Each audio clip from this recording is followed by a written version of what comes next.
माझा बाप तू निवडणुकीत काढला, आज तुला रात्रभर माझा बाप झोपेत दिसतो.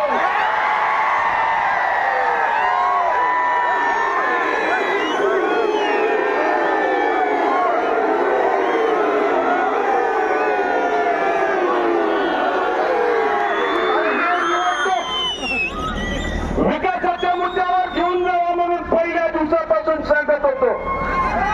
पण कधी माझ्यावरती, काकांवरती, दिलीप बापूवरती, अनिल दादावरती, कधी माझ्या पत्नीवरती खालच्या पातळीला टीका केली, आम्ही सहन केली. पण हयात नसताना माझ्या वडिलांच्यावरती टीका करत असताना तू तुझी नैतिकता जरी सोडली असेल तर आम्ही नैतिकता सोडली नाही.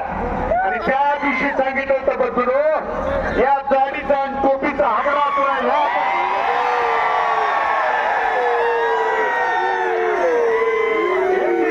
निवडणुकीत रणांगणात पळून गेला.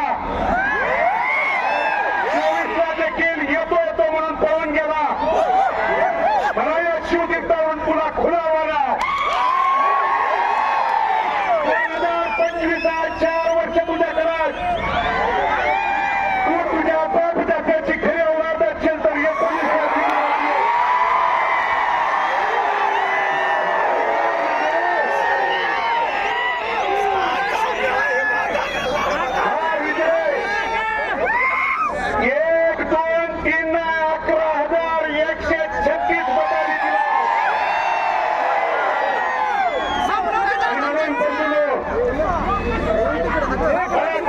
सन्मानपूर्वक आवर्जून सांगायचा.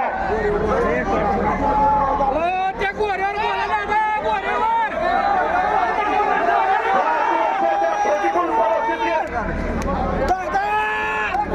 या परिवारातला तमाम इथला माझी मायबाप, वडीलधारी मायबाप, तरुण सहकारी या कुणालासाठी तिष्ठत होता. कुणालाची मनामध्ये खट्ट होती.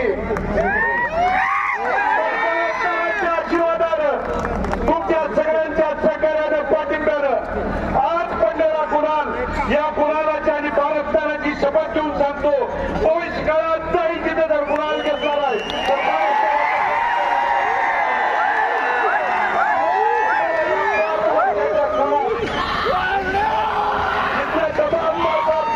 वडीलधाऱ्यानं, तुमच्या सगळ्यांच्या सहकार्यानं, आशीर्वादानं मी प्रतिकूल परिस्थितीत अनेक त्या ठिकाणी माझ्यावरती आरोप झाले.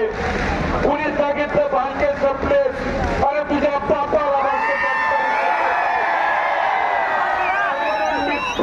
पंढरपूर शहर आणि तालुक्यातल्या आणि मंगळवेढा तालुक्यातल्या देखील पंढरपूर मधली निवडणूक झाली. बसलो इतर मंगळवेढ्याला आला आणि मंगळवेढ्याला काय म्हणला, पंढरपूरच्या निवडणुकीचा विजय म्हणजे काळ्या दगडावरची पांढरी रेघ आहे.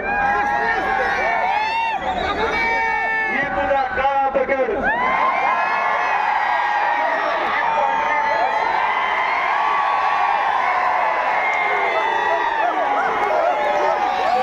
पंढरपूरचा गुन्हा नाही तर मंगळवेढचा देखील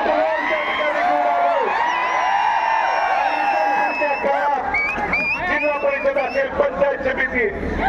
पण बंधूंनो, खऱ्या अर्थानं अंतकरणपूर्वक, ऋणपूर्वक कुणाचं ऋण व्यक्त करायचं असेल तर भगीरथ या 5 वर्षात लढला. त्या लढायला बळ जिथल्या खऱ्या अर्थानं उपस्थित माझ्या बायबाप करून सहकार्याने, माता भगिनीने आणि सहकार्याने दिलं.